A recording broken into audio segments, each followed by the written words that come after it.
All week, I've been asking you, why do you do what you do? Many times the answer is bigger than just about us. It's about helping others or even helping one person in particular. But when does that become a problem? I mean, it's good to help, but at the same time, you still need to do you, boo. Today, you're going to meet a man who is in the middle of that struggle right now, helping his elderly mother while still living his own life and making a big life decision. And like anything that you deal with family, there's drama. There's always drama.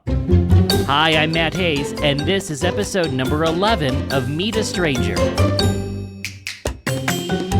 Stranger number 11 is a neighbor of mine in Old San Juan, Puerto Rico. We chatted while we were walking back home after a quick morning coffee with lots of fresh bread in one arm and a dog in another. During our chat, he shared the struggle that he's been having with his siblings lately. He's been the primary caretaker for his mom over the last few months, but is ready to take a new, big, exciting step in life with his husband. And as he's been talking with his other family members about this, it's brought up a few things.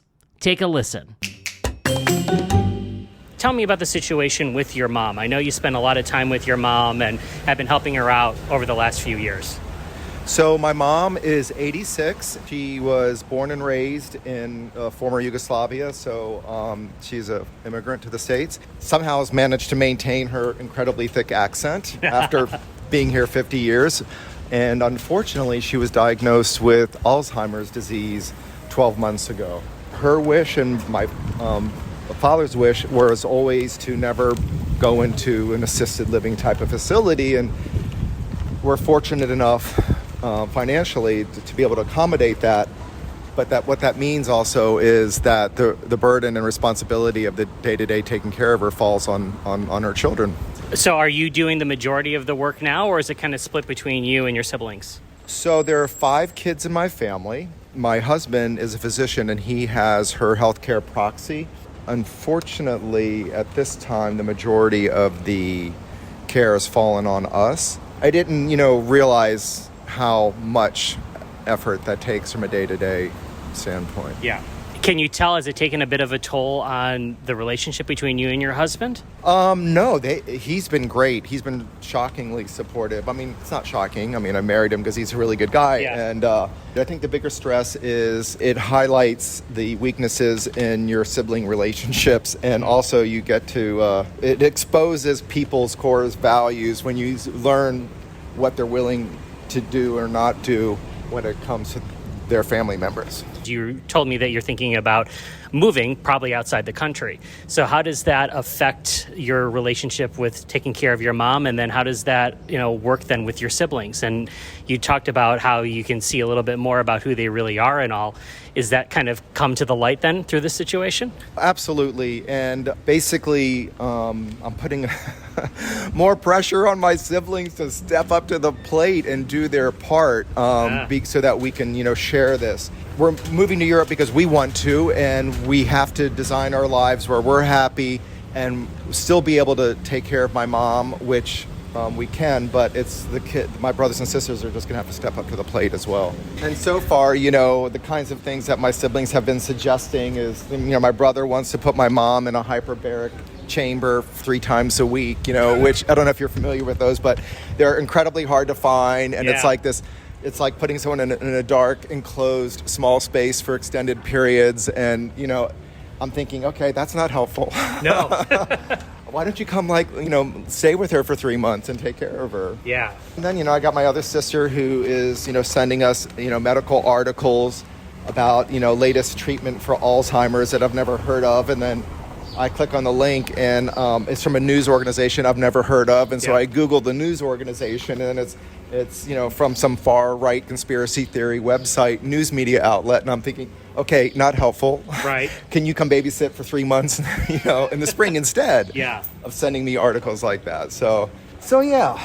So do you feel then, because the two of you want to move on and be able to live your life, but still be able to help, I'm assuming then, right? Absolutely. And so, again, we're extremely fortunate that we have the means that wherever we are in the world, I can fly home for 3 months and live with my mom and take care of her. And even though she's got Alzheimer's, at least at this point, she's still really mobile. And, the other option is to bring her to wherever we are.